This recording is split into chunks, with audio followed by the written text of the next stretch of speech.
Hello students, कैसे हैं आप लोग? Welcome to this session.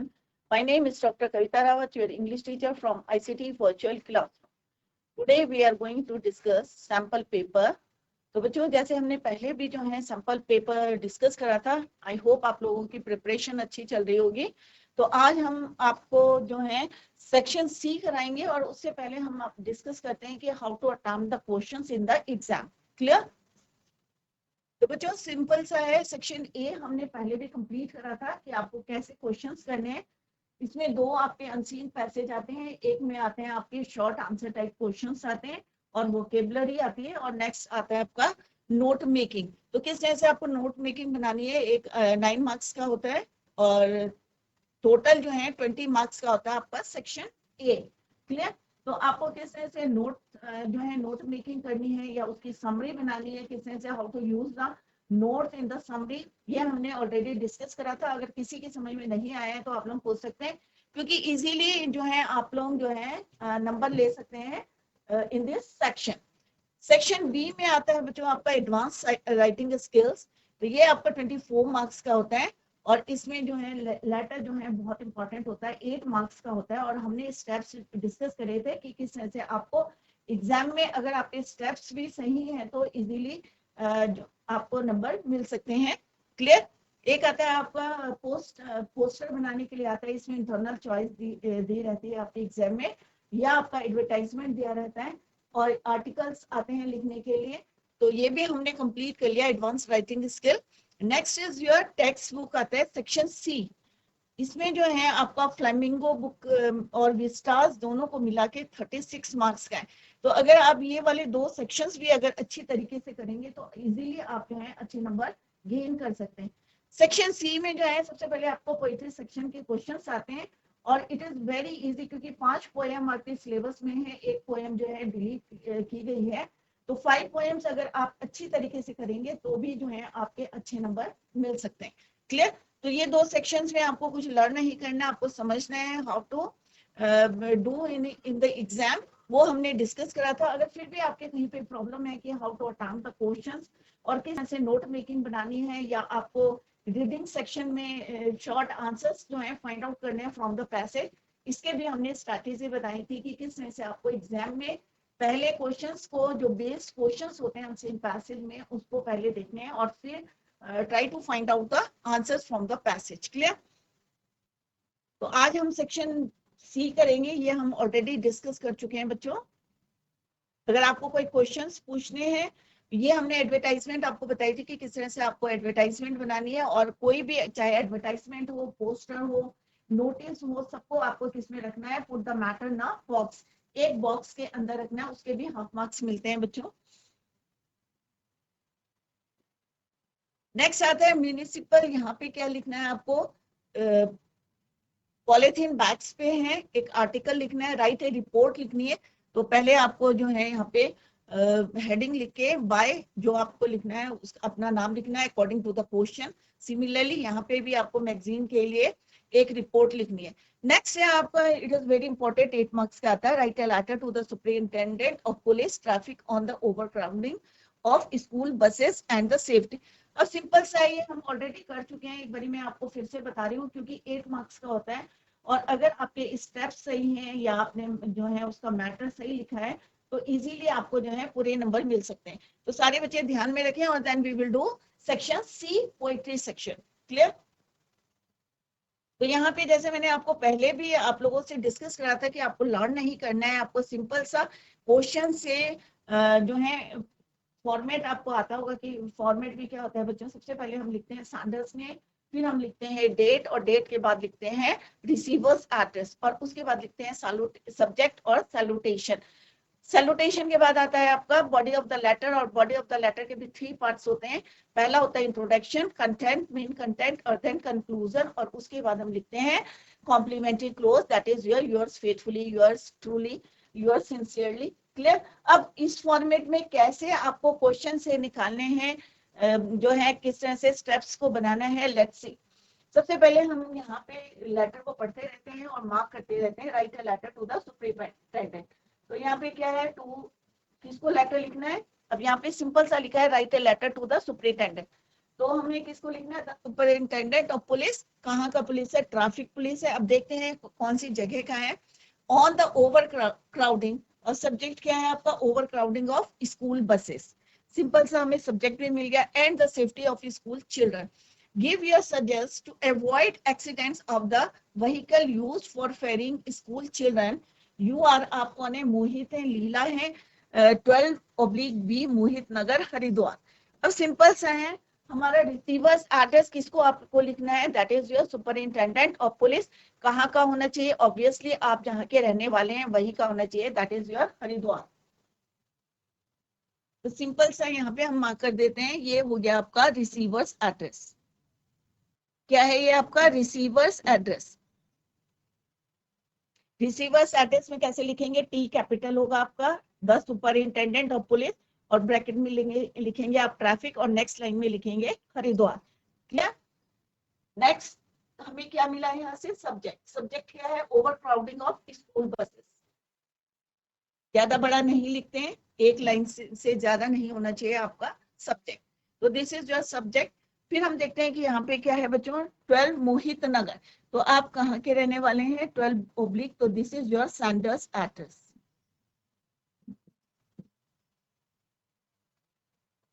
यहाँ पे आपको अपना नाम नहीं लिखना है, जैसे मैंने पहले भी बताया था कि सेंडर का एड्रेस लिखना है, भेजने वाले के पता के ऊपर जो है आपको अपना नाम नहीं लिखना है, और यूअर्स फेथफुली में आपको लिखना है मोहित और लीला। कॉम्प्लीमेंट्री क्लोज, इसको क्या बोलते हैं, कॉम्प्लीमेंट्री क्लोज। क्लियर। तो अभी हमने देखा कि हमें पूरा जो है मैटर कहाँ से मिल रहा है, जितने भी हमने स्टेप्स पढ़े थे। पहले हमने सेंडर्स एड्रेस लिखना है, तो सेंडर्स एड्रेस हमें यहाँ पे दिया गया है। जिस दिन आपका पेपर है वो डेट आपको पुट करनी है, और डेट कैसे पुट करनी है वो भी हमने डिस्कस करा था कि एक्सपेंडेड फॉर्म में हमें डेट लिखनी है। क्लियर। नेक्स्ट हमें क्या लिखना है, रिसीवर्स एड्रेस, वो भी यहाँ पे दिया हुआ, it is already given in the question, receiver's address. और उसके बाद आप क्या लिखेंगे, सब्जेक्ट। सब्जेक्ट भी आपको पता है क्या है, subject overcrowding of school buses.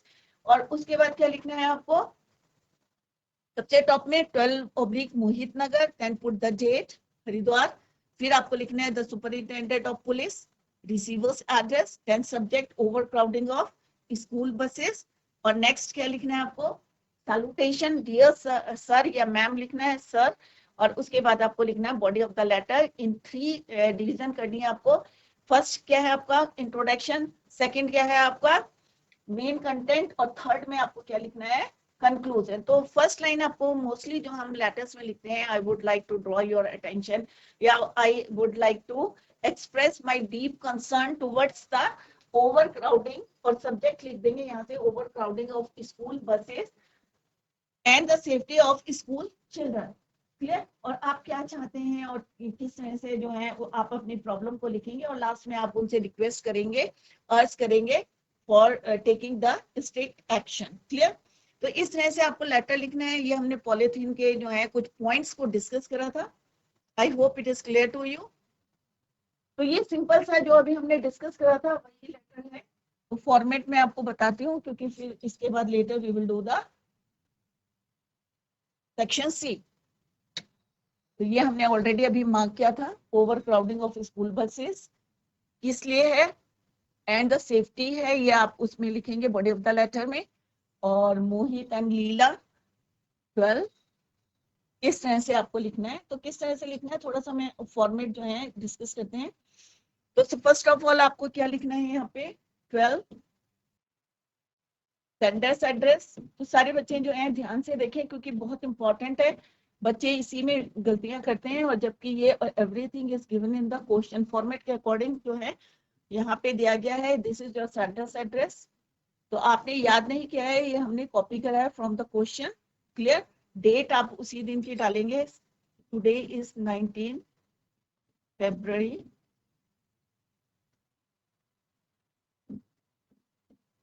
यहाँ पे आपको स्पेस छोड़ना है। Clear. Receiver's address, receiver address क्या है बच्चों, द सुपरिंटेंडेंट। तो यहाँ पे ध्यान रखिए कि कैपिटल लेटर होना चाहिए।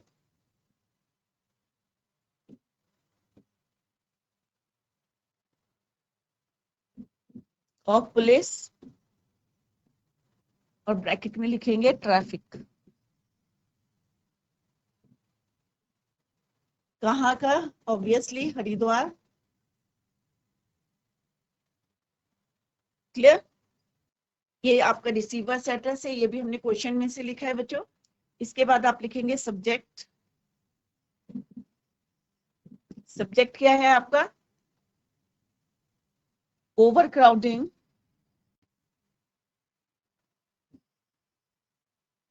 Of school buses.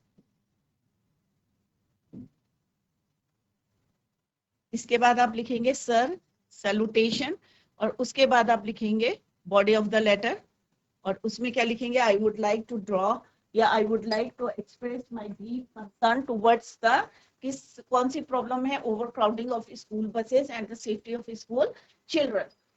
क्लियर? तो यहाँ पे बॉडी ऑफ द लेटर को भी आप 3 पार्ट्स में डिवाइड करेंगे। Introduction, next is your main point, main content, and third is your main content and then conclusion. इसमें मैंने आपको बोला कि एक लाइन आपको याद करनी है, वही जो है आप जो है अकॉर्डिंग टू द क्वेश्चन में आप यूज कर सकते, और लास्ट में आपका आता है थैंकिंग यू, और after that complimentary close, that is yours faithfully. तो ये सब जो है आपका यूनिफॉर्म होना चाहिए, एक साइड में लेफ्ट हैंड साइड, और लास्ट में आप लिखेंगे योर्स फेथफुली। और किसका नाम लिखेंगे? जो यहाँ पे लिखा है आपका मोहित और लीला। लड़के लिखेंगे मोहित और लड़कियां लिखेंगी लीला। क्लियर? तो इस तरह से आपको लेटर का फॉर्मेट बनाना है, और 8 मार्क्स का है। अगर आपके स्टेप्स सही होंगे तो इजीली जो है आपको कुछ ना कुछ नंबर तो जरूर मिलेंगे, क्योंकि अभी तक आपने कुछ लर्न नहीं करा है। इसमें बॉडी ऑफ द लेटर में फ्यू लाइंस जो है आपको लर्न करनी है, otherwise everything is given in the question.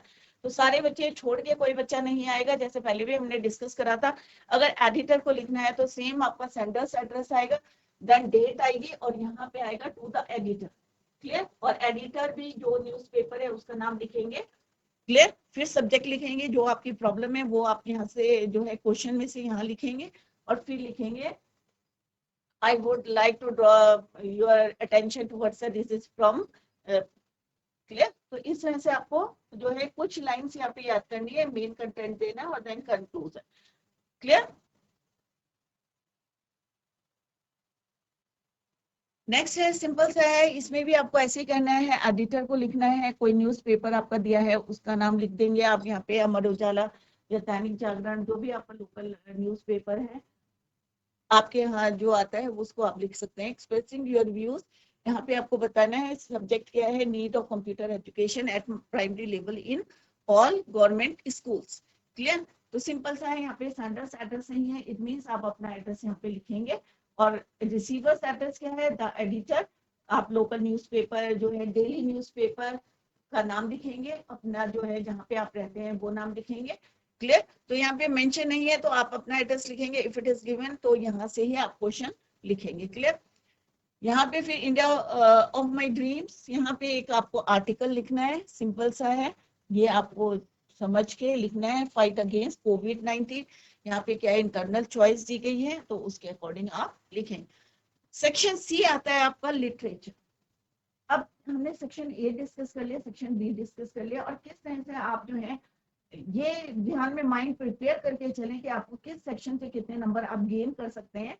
Section A क्योंकि बहुत इजी है, नोट मेकिंग है, और शॉर्ट आंसर टाइप क्वेश्चंस होते हैं, और आंसर जो है विद इन द पैसेज आपको देने होते हैं, और अपने वर्ड्स में लिखना होता है। क्लियर? जैसे मैंने आपको बताया था कि क्वेश्चन से ही आपको जो है आंसर्स को लिखना है, डायरेक्ट जो है आपको फ्रेजेस को या क्लॉजेस जो उठा के आप लिख देते हैं कई बच्चे, तो ऐसा नहीं करना है, क्वेश्चन में समझ के आपको आंसर्स देने। तो आप ये देखें कि सेक्शन ए में से मैं कितने नंबर गेन कर सकता हूँ, या सेक्शन बी में से राइटिंग स्किल्स में से मैं एडवर्टाइजमेंट बना के उसमें से गेन कर सकता हूँ, या लेटर राइटिंग जो अभी हमने डिस्कस करी है, अगर आपके जो है स्टेप्स सही हैं, जो फॉर्मेट अगर आपका सही है, और क्वेश्चन में से जिस तरह से आपको कॉपी करके लिखना है, आपको जितना आप नहीं आता है उतना, जितना आप कॉपी कर सकते हैं क्वेश्चन में से उतना आप कॉपी करें फॉर्मेट में, तो आपके लिए जो है इजीली आप 8 मार्क्स में से नंबर मिल सकते हैं आपको। क्लियर? सेक्शन सी में आपको अपना देखना है कि भाई 5 पोएम्स एग्जाम में आएगी, 6 पोएम में से एक आपकी डिलीट कर दी गई है सिलेबस से, तो 5 पोएम्स अच्छी जाएं, क्योंकि आपको उसको समझना है और करना है। अगर एग्जाम में कोई भी आपका एक्सट्रैक्ट स्टेंजा आ रहा है, तो आपको क्या करना है बच्चों, कोई भी एक्सट्रैक्ट है, कोई सी भी पोएम है, तो सबसे पहले आपको क्या देखना है कि ये एक्सट्रैक्ट जो है it is from which poem, कौन सी पोम में से आया है ये, और कौन उसका पोएट है। तो सिंपल सा है, और 20-30 वर्ड्स के भी हमारे क्वेश्चंस आते हैं, तो ऑलमोस्ट जो है सारे बच्चों को अटेम्प्ट करना चाहिए, क्योंकि पोम जो है इजीली आप लर्न कर सकते हैं। उनका जो है थीम देख लें, पोएट का नाम देख लें, और क्वेश्चंस के आंसर भी आपको जो है विद इन द एक्सट्रैक्ट मिल जाएंगे। तो it is easy for you to find out the answer from the poem. तो आपको ज्यादा लर्न करना नहीं पड़ता, टू द पॉइंट आपको आंसर्स देने होते हैं, और ज्यादा लेंथी नहीं देने हैं। कोई भी पोम का जो है एक्सट्रैक्ट बेस्ड क्वेश्चंस होते हैं, तो किस तरह से how to answer the question, let's see. तो फर्स्ट आपका जो स्टेंजा है, एक्सट्रैक्ट है, that is your fisherman in the cold sea would not harm whales, and the man gathering salt would look at his hurt hands. तो अभी आपके mind में आ रहा होगा कि भाई ये कौन से क्वेश्चंस, कौन सी पोम में से ये है। तो सबसे पहले आपको यही समझना है कि it is from which poem. तो आई होप कई बच्चों के माइंड में आ गया होगा कि this extract is from keeping quiet, and it is written by Pablo Neruda. तो पहले हम यहाँ पे लिख लेते हैं कि किस पोम में से है, कीपिंग क्वाइट,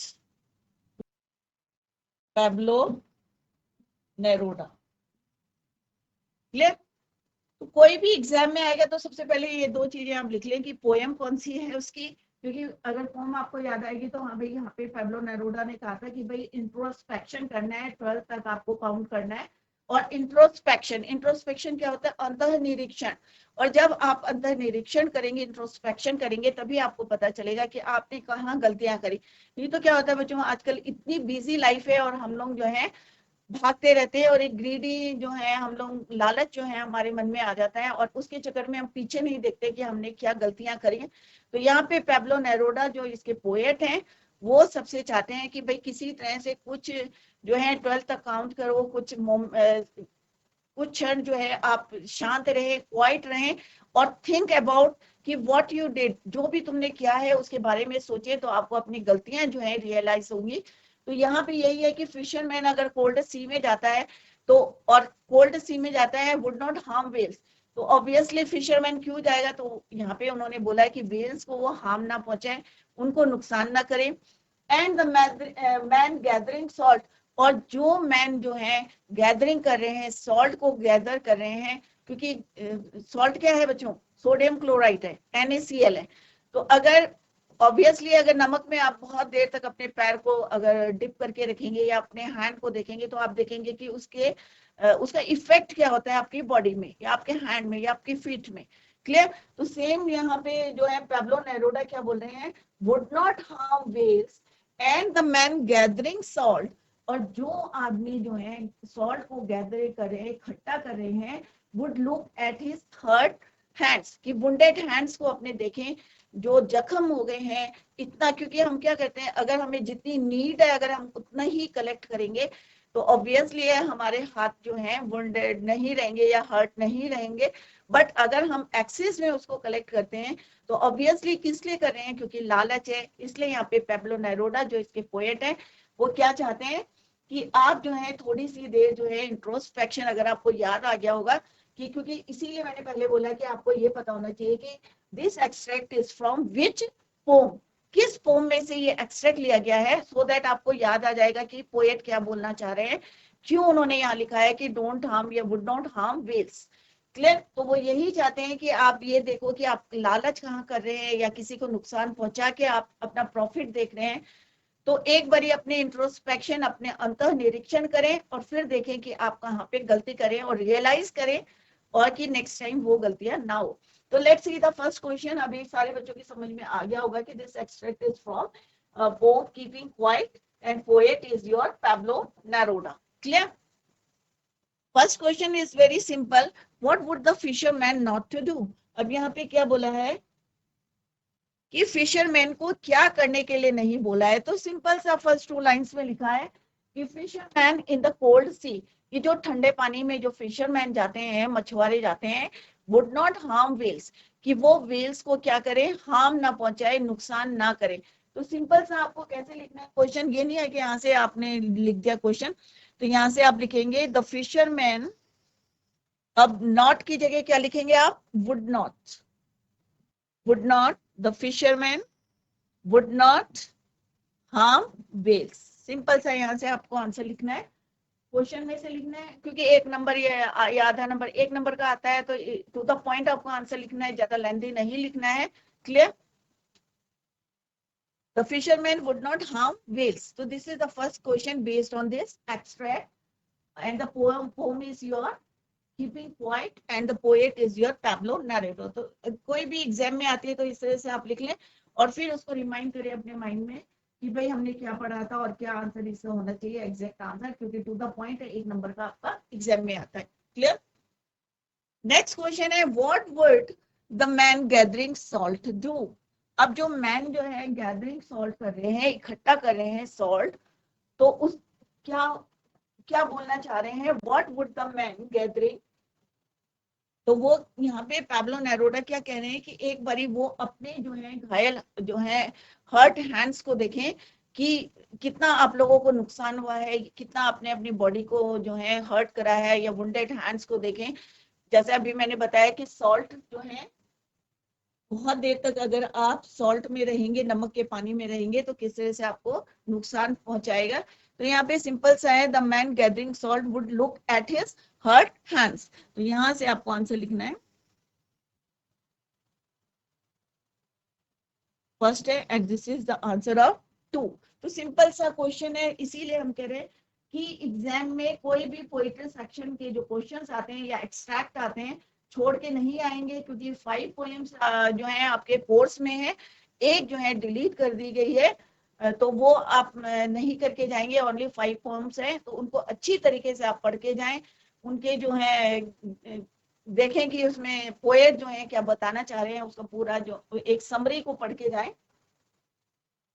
तो नेक्स्ट क्वेश्चन क्या था, सिंपल सा था, यहां से आपको लिखना है the man gathering salt would, फिर क्या लिखना है यहाँ पे, सॉल्ट वुड, जैसा क्वेश्चन में पूछा है उसी तरह से आपको लिखना है, would look at his hurt hands. तो ये वाला जो है आपका हमसे लिखना है क्वेश्चन का answer from the extract. Clear? Simple सा आंसर है the man gathering salt would look at his hurt hands.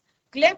Next है यहाँ पे question, third question is your what time of moment is the poet. अब यहाँ पे कौन सा समय है, is the poet talking of. अब किसके बारे में बात कर रहे हैं, अब आप कहेंगे कि this answer is not in the pome, कि यहाँ पे इसका आंसर नहीं दिया गया है, इसीलिए मैंने आपको ये बोला है कि पहले आप देखें कि extract is from which poem, किस पोम में से एक्सट्रैक्ट दिया गया है, तो आपके माइंड में आएगा। तो क्योंकि अगर हम चुप रहेंगे 12 तक काउंट करेंगे तो ऑब्वियसली हम क्या रहेंगे, साइलेंट रहेंगे, और जितनी हमारी एक्टिविटीज हैं वो क्या हो जाएंगे, स्टॉप हो जाएंगी। तो आप कैसा फील करेंगे, तो यहाँ पे वही मोमेंट का यहाँ पे डिस्कस करा है किसने, पैब्लो नेरूदा ने। क्लियर?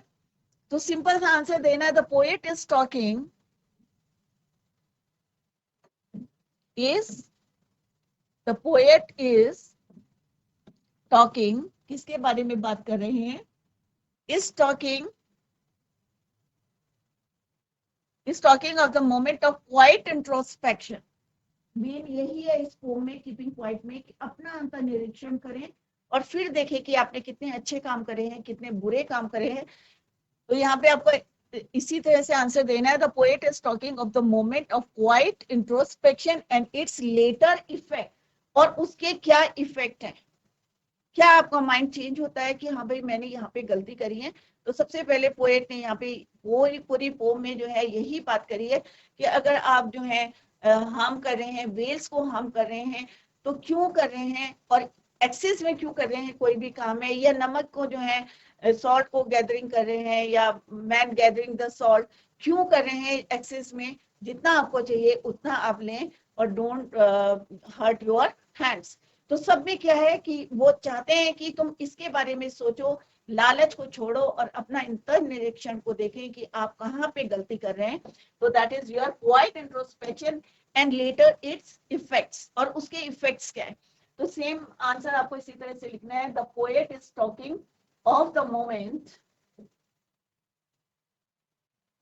मोमेंट और टाइम ऑफ क्वाइट इंट्रोस्पेक्शन, जब आप शांत रहेंगे, कोई एक्टिविटीज नहीं करेंगे और अपने बारे में सोचेंगे कि आपने पास्ट में क्या गलती करी है या आप क्या करने जा रहे हैं, में भी जो है आपका माइंड चेंज हो जाए, आप अपने बारे में सोचें। क्योंकि अभी क्या होता है, इतना बिजी लाइफ है, आप लोग भी स्कूल जाते हैं, घर जाते हैं, इतने बिजी रहते हैं, अपने बारे में नहीं सोचते।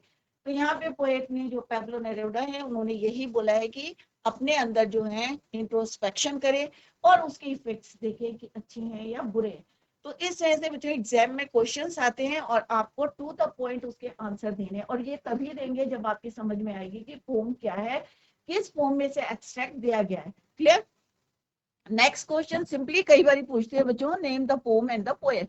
तो ये 5 पोम है, पांचों पोम में आपको जो है लर्न करना है कि पोएम कौन सी है या पोएट का नाम क्या है। तो सिंपल सा है, अभी मैंने कई बार डिस्कस करा, the name of the pome is keeping quiet and the name of the poet is Pablo Neruda. अब इसको ऐसे भी आंसर लिख सकते हैं, the name of the pome is keeping quiet composed bye Pablo Neruda. इस तरह से भी आप आंसर लिख सकते हैं, composed bye Pablo Neruda. Clear? तो पांचों पोएम आप लिखे। फर्स्ट है आपकी माय मदर एट 66, कमला दास ने लिखी है।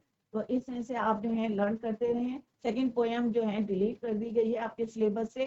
थर्ड पोएम है आपके ए थिंग ऑफ ब्यूटी, वो आपकी जॉन कीट्स ने लिखी है। और ये वाला एक्सट्रैक्ट जो है it is from the same poem. Clear? तो यहाँ पे आपकी इंटरनल चॉइस है, जो आपको अच्छी तरीके से आता है बच्चों वही आप अटेम्प्ट करें, क्योंकि इसमें आपके जो है फुल मार्क्स मिलते हैं, ज्यादा नंबर जो है डिटेक्ट नहीं होते, क्योंकि टू द पॉइंट आपको आंसर लिखने हैं और from the extract. Clear? Now let's see the next extract. जो इंटरनल चॉइस है आपकी, इधर आपको ये वाला करना है और या ये वाला करना है। Read the extract given below and answer the question that follow. Clear? Touch the sun, the moon, trees old and young, sprouting a shady boot. For simple sheep and such are daffodils, with the green world they live in and cheer rills, that for themselves a cooling cover may. अब यहाँ पे against क्या है, यहाँ पे किस लिए use करा है, अगेंस्ट। क्योंकि हमने पहले भी डिस्कस करा था कि कोई भी पोम को जो है राइम बनाने के लिए हम जो है इस तरह से वर्ड्स यूज करते हैं। तो this is against the hot season. Now come to the first question. First of all हम यहाँ पे लिखते हैं कि पोम कौन सी है and the poet, name of the poet, a thing of beauty, John Keats. तो जैसे हमने पढ़ा था कि यहाँ पे जॉन कीट्स ने क्या बताया है, ब्यूटी के बारे में बताया कि कोई भी जो है सुंदर चीजें क्या होती हैं, lies in the eyes of the beholder, देखने वाला। अब आपका नजरिया क्या है उस चीज को देखने का। क्लियर? तो यहाँ पे कौन कौन सी नेचुरल चीजें हैं, जो सन है, मून है, पुराने या नए जो है, ओल्ड है, यंग है, ट्रीज है, क्या देते हैं आप समर में, आप क्या ढूंढते हैं, छाया ढूंढते हैं। Clear? For simple sheep and such as daffodils, flowers की बात करिए, with the green world they live, और एक जो है green world they live in and clear rills, छोटी छोटी स्ट्रीम्स की बात करी है, rills, that for themselves a cooling cover making against the hot season. जब गर्मियां होती हैं, हॉट सीजन होते हैं, तो आप क्या ढूंढते हैं बच्चों, ठंडी ठंडी जो है जगह जो है आप ढूंढते हैं। शेड आप शेडी जो है, शेडी बून मीन्स यहाँ पे किसके लिए यूज करा है कि जो हमें पेड़ पौधे जो हमें एक तरह से ब्लेसिंग्स हैं हमारे लिए हॉट समर के में, अगेंस्ट द हॉट समर, उसके लिए यहाँ पे यूज करा है शेडी बून। तो अभी एक क्वेश्चन आएगा, what does the poet mean by shady boon? तो शेडी बून का मतलब क्या है? First question is your, what does the poet mean by shady boon? तो शेडी बोन क्या है, जो हमारी नेचुरल ब्यूटी है, चाहे वो यंग पेड़ है, यंग है या ओल्ड ट्रीज हैं, क्या देते हैं हमें, विच ब्रिंग सोलेस। सोलेस का मतलब क्या होता है, एक हमें जो है पीसफुल मिलता है, संतावना सी मिलता है, हमें सेटिस्फेक्शन मिलता है। अगर ऑब्वियसली अगर हमें जो है गर्मी में हम इधर उधर जा रहे हैं तो हम क्या ढूंढते हैं, पेड़ों की छाया ढूंढते हैं। तो क्या है ये, natural beauty which brings solace and comfort to the eyes of the beholder, and these blessings is to be found in the countryside. अब ये कहाँ पे ढूंढ रहे हैं वो, कंट्री साइड में। तो सिंपल सा आपको लिखना है शेडी बून क्या है, नेचुरल ब्यूटी है, चाहे वो पेड़ हैं, चाहे पौधे हैं, चाहे वो छोटी छोटी स्ट्रीम्स हैं, ये जो है क्या देते हैं, हमें कंफर्ट देते हैं, सॉलेस देते हैं to the eyes of the beholder, देखने वाले की को जो है किस तरह से हम जज कर रहे हैं उसकी ब्यूटी को। जैसे आपने पूरी पोम में पढ़ा होगा कि किस तरह से उन्होंने बोला, ये नहीं है कि हमें देखने की एक गुलाब का फूल है, सुंदर सा है और हमें उसमें ब्यूटी दिख रही है, बट अगर कहीं पे डेथ है या ब्रेवरी का भी क्वेश्चन आता है, कोई हम देखते हैं पढ़ते हैं तो उसमें भी हमारे को ब्यूटी दिखाई देती है। क्लियर? तो यहाँ पे क्या है, आंसर सिंपल सा लिखना है, the poet refers shady boon to the natural beauty which brings solace and comfort to the eyes of the beholder and these blessings is to be found in the countryside. Next question क्या है बच्चों, where do daffodils live in. तो simple सा अगर आप यहाँ से भी लिख सकते हैं क्वेश्चन, ये डैफोडिल्स कहाँ रहते हैं, इन द ग्रीन वर्ल्ड भी लिख सकते हैं आप। Clear? For simple sheep and such are daffodils with the green world they live in. तो सेम क्वेश्चन आपको पूछा गया है कि कहाँ रहते हैं डैफोडिल्स, तो सिंपल सा आप आंसर क्या लिखेंगे, इन द पोम। अब ये मैंने एडिशनल लिखा है, अगर नहीं लिखेंगे सिंपल सा भी आप लिख सकते हैं, in the poem daffodils live in the green world और beside a lake under a tree. Clear? तो अगर आप इस तरह से पोम का नाम भी लिख देंगे तो और भी अच्छा लगता है कि भाई हाँ कि बच्चे को पता है कि पोम का नाम क्या है। In the poem a thing of beauty daffodils live in the green world और beside a lake under a tree. तो इस तरह से आपको एग्जाम में आंसर देना। नेक्स्ट क्वेश्चन है, what is the meaning of cooling covert. अब कूलिंग कावर्ड का मतलब क्या होता है, अब यहाँ पे एक वर्ड यूज हुआ है कूलिंग कावर्ड, कि जहाँ पे ठंडा है, जहाँ पे ड्रिल्स बह रही हैं, वहां पे क्या है कि बुश है, छोटी छोटी बुश है, is a cool shelter of the area of thick low bushes or trees among which animals hide। छोटी छोटी जो है वहां पे bushes हैं, trees हैं, जिसके पीछे कौन कर रहे हैं, एनिमल्स हाइड कर रहे हैं, right. The meaning of cooling, अब यहाँ पे पूछा what is the meaning of cooling coward. तो कावर्ड का, कूलिंग कावर्ड का मतलब होता है is a cool shelter of the area of thick low bushes, जहाँ पे छोटी छोटी झाड़ियां होती हैं और ठंडा रहता है, शेल्टर रहता है किसके लिए, और trees among which animals hide. Name है सेम है, name the pome and the poet. तो अभी मैंने आपको बताया the name of the pome is a thing of beauty composed bye John Keats. तो कोई भी पोम अगर एग्जाम में आएगी तो फर्स्ट ऑफ ऑल आपको क्या लिखना है, पोम का नाम लिखना है और पोएट का नाम और पोम का नाम। क्लियर? तो बच्चों आज हमने सेक्शन सी से एक्सट्रैक्ट देखे हैं कि पोम के आपको किस तरह से अटेम्प्ट करने हैं एग्जाम में। Tomorrow we will continue the same, till then bye, take care, have a nice day.